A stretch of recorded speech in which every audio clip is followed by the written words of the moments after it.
బక్రీదు నెల. ఇబ్రాహీం అలైహిస్సలాతు వస్సలాం కల చూశారు, అందులో జబా చేస్తున్నట్టు.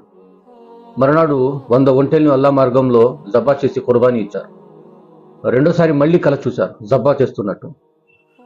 మళ్ళీ 100 ఒంటెల్ని జబా చేసి అల్లా మార్గంలో కుర్బానీ ఇచ్చారు. మూడోసారి కూడా కలను చూశారు.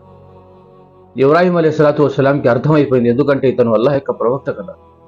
అల్లాహ్కి అత్యంత సన్నిహితుడు, స్నేహితుడు ఇబ్రాహీం ఖలీలుల్లా. అల్లాహ్ తాలా నా దగ్గర అత్యంత ప్రీతికరమైన వస్తువుని అల్లాహ్ తాలా తన యొక్క మార్గంలో కుర్బానీ అడుగుతున్నాడు. వెతుక్కున్నారు. ఎవరు కనబడతారు? ఇస్మాయిల్ అలైహిస్సలాతు వస్సలాం. ఇబ్రాహీం అలైహిస్సలాతు వస్సలాంకి అత్యంత విలువైన వస్తువు ఏదైనా ఉంది అంటే అది ఇస్మాయిల్ అలైహిస్సలాతు వస్సలాం. ఎందుకంటే 86 సంవత్సరాలలో లేక కలిగిన అపురూపమైన సంతానం. 92 సంవత్సరాల వయసు వచ్చేసరికి తన కొడుకుని జబా చేయవలసి వస్తుంది. రోజంతా చూస్తూ ఉండిపోయేవారు తన కొడుకుని. అంత అందంగా ఉండేవాడు, బాహ్య సౌందర్యం. ఎందుకంటే తన సంతతిలోనే కదా మన ప్రవక్త ముహమ్మద్ రసూలుల్లా సల్లల్లాహు తఆలా అలైహి వసల్లం రావాల్సి ఉన్నది. దేన్ని కుర్బానీ అంటారు?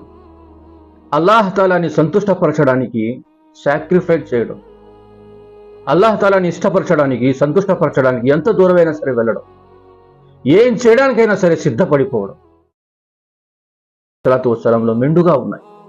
తన కొడుకు కనుల చలువ అయిన ఇస్మాయిల్ అలైహిస్సలాతు వస్సలాంని అల్లాహ్ మార్గంలో జబా చేయడానికి సిద్ధపడిపోయారు.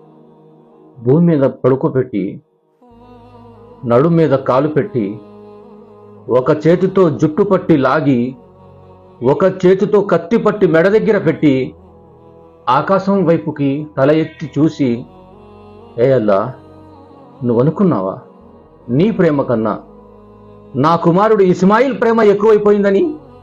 అది ఎన్నటికీ జరగదు అని చెప్పి కత్తిని కొయ్యడం మొదలు పెట్టేశారు. ఆ సన్నివేశాన్ని చూసి ఆకాశం యొక్క దేవదూతలు ఎక్కి ఏడ్చారు. అంతటి త్యాగాల ఆచరణ ఈ కుర్బానీ. కానీ దాన్ని మనం చాలా లైట్గా తీసుకుంటాం. ఎక్కడ తక్కువ దొరుకుతుందా అని చెప్పి 10 చోట్ల ఆరాలు తీసి తక్కువ ధరలో ఎవరైతే ఇస్తారో అక్కడ కుర్బానీ ఇవ్వడానికి ప్రయత్నం చేస్తూ ఉంటాం. ఎక్కడో 1500 రూపాయలకి ఇస్తున్నారంట, కుర్బానీ అయిపోతుందంట అంట. 1500 రూపాయలకి ఎలా అవుతుంది కుర్బానీ?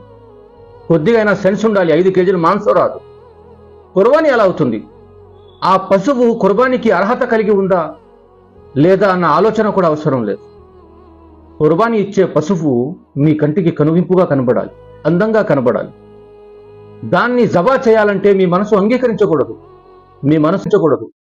మీ మనసుని రాయి చేసుకొని దాన్ని జబా చేయాలి. దాన్ని కుర్బానీ అంటారు. ఇంటికి మాంసం తీసుకొచ్చిన తర్వాత ఆడోళ్ళ చేతిలో పెడతారు స్త్రీలు. నమ్మకం ఉంటే ఓకే, నమ్మకం లేకపోతే దగ్గర కూర్చోండి. మెత్తందంతా ఇంటికి, దుమ్మంతా బయటికి అన్న పద్ధతిలో ఉంటుంది.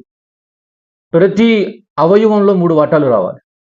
తల భాగంలో, కాళ్ళ భాగాల్లో, గుండె భాగాల్లో, చివరికి బోటి కూడా 3 భాగాల్లో వేయాలి. మీకు తగ్గినా పర్లేదు, కానీ పంచదాంట్లో మాత్రం ఎట్టి పరిస్థితుల్లో కూడా రాజీ అవ్వకూడదు. ఎందుకంటే ఇది పేదవాళ్ళకి వెళ్ళడం కోసం మనం అల్లాహ్ మార్గంలో కుర్బానీ ఇచ్చాం. దాన్ని మాత్రం తక్కువయ్యేలాగా మాత్రం చూడద్దు. ఎందుకంటే మన ప్రయత్నాలు, మన కష్టాలన్నీ విఫలమైపోతాయి. అల్లాహ్ తాలా ఈ యొక్క ఆచరణ వల్ల ఉన్నతమైన పుణ్యాలు అల్లాహ్ తాలా ప్రసాదిస్తాడు. ఎక్కువ మోతాదులు, పశువు మీద ఉన్న ప్రతి వెంట్రుకకి సమానంగా అల్లాహ్ తాలా మీకు పుణ్యాన్ని ప్రసాదిస్తాడు. అల్లాహ్ తాలా మన యొక్క కుర్బానీని అంగీకరించుగాక.